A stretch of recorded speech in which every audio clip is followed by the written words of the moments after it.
everyone, Nux here, and today we are just going to have a talk about the Nintendo Switch and just something about its potential future.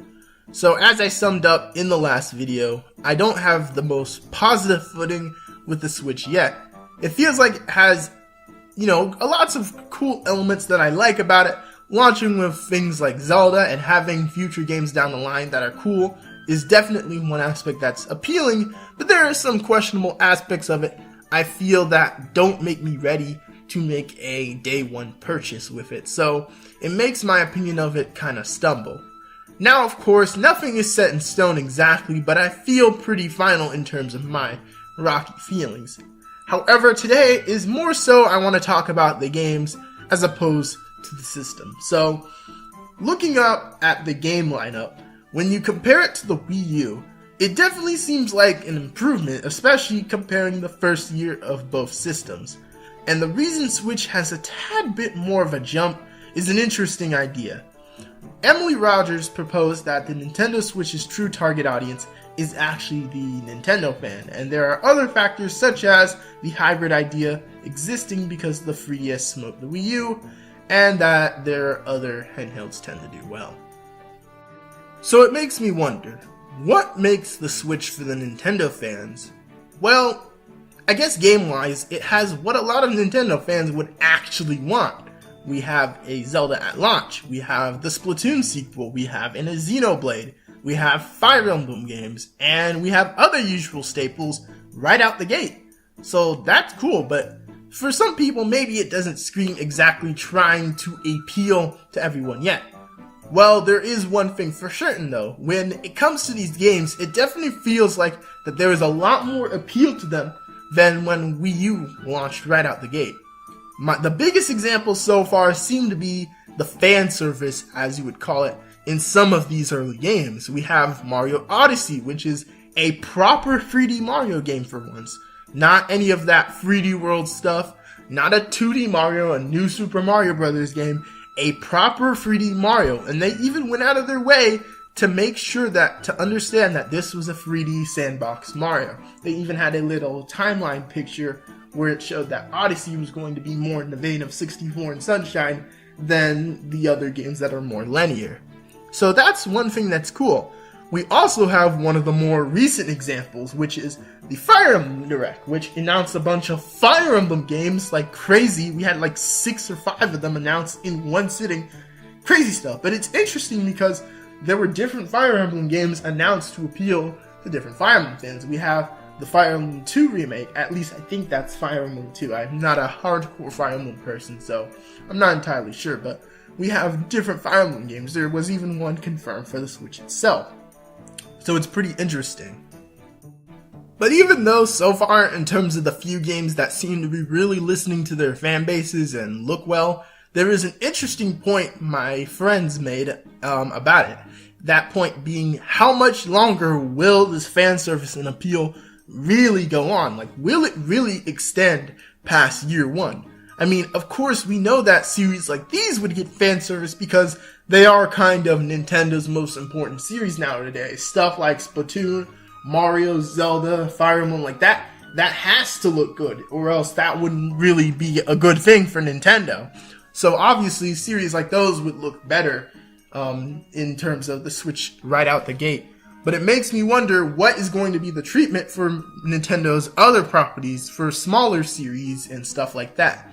Is the good treatment just something that will be exclusive for the first few games in their bigger series, or will they extend this and try and make a overall more appealing brand?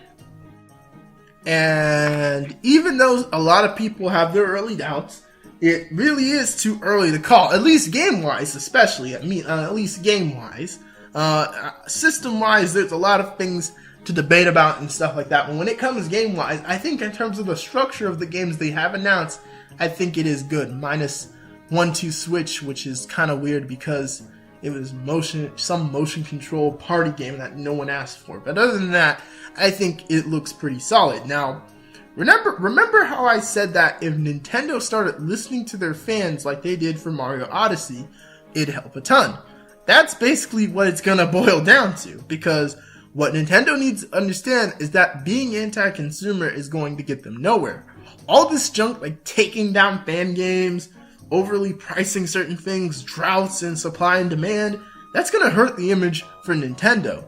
If they really want the business to start booming again, what they truly need to do is to start listening to fans again. Like, as much as, I hate to bring up this comparison, but Sony does it. I'm not a Sony guy, but even I know from a distance that it's a good strategy to do. Look at how the results pay off for Sony. Even though their systems, do tend to sell more off the hype of it, they do have content there. They have good exclusives. They have good online and good features because Sony tends to listen well to their fans. And it results in good, products for the consumer and makes their brand look all the more appealing. So being smart like that is not something that should be exclusive to Sony. It's not something that's a Sony strategy. I feel like any company can do that. And it's sad that it doesn't feel like more companies are having that kind of mindset where they give as much power to the consumer as they can and the results pay off. I mean, I don't know why it's so complicated. Also, this is a good idea for many other reasons. It helps increase the brand's morality and it helps increase, again, games that look good, which at the end of the day is what really kind of matters. It grows the company in a better direction. In other words, it makes games that will actually sell, because at the end of the day, that's going to be a big point too. Like, remember Color Splash and how you said, nah, we're going to do what we want to do with the Paper Mario series. We're going to take it in a certain direction that we think will do well, and we're going to make Color Splash, and we're going to see what happens when we make a game like Sticker Star. Even though Sticker Star sold well itself because it was, the first handheld Paper Mario and a lot of people gave it a chance, even despite some of the negative, praise, we'll do what we want with Color Splash and see how that goes. How did that go for you, Nintendo? Not well, did it? And of course, many people would defend and say that Color Splash is an okay game, but the sales most certainly do not. And even though you could blame that on Wii U and the fact that the Wii U was basically dead when Color Splash was coming out, I'm still pretty sure the game would have sold like absolute garbage because Color Splash, in my opinion, is an anti-consumer idea. They specifically went out of their way, didn't listen to the consumer, and look what happened. We ended up with Color Splash, and it didn't sell, lo and behold. So, how about this? Star Fox, a game where, again, Nintendo said, we're going to do what we want. Did that go well either? No, it didn't.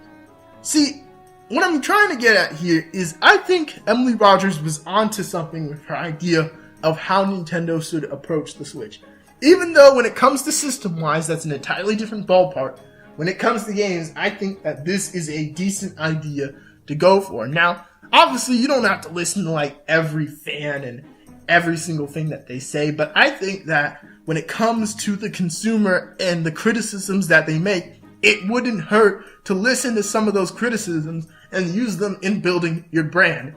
Like, people need to understand that listening to your fans sometimes and listening to people who actually pay money for your stuff is a good idea. Like who would have thought that paying money for, paying good attention to your fans would lead to good appeal rates from them? Like, who would have thought? What I'm basically getting at is don't just do any type of game that you want to do. I say that if you would listen to the criticisms with both console and games, it's going to help you in the long run in terms of both Switch and moving forward with Switch's games and the next system and so on. So that's my message to Nintendo. I don't know why I channeled my inner weird YouTuber voice there, but I just had to. So what I have to say is Nintendo is to continue this interesting mindset where you're listening more to what types of games people want instead of making what you want. I think it's really going to pay off in both the Switch and your company's future. Other than that, that's pretty much all I have to say. This is Nux, and there's one more thing. Nintendo, can we please get Mother Free? Or something from the Mother series? That would be great. Okay, I think now I'm done. This is Nux, and I'm out. Peace.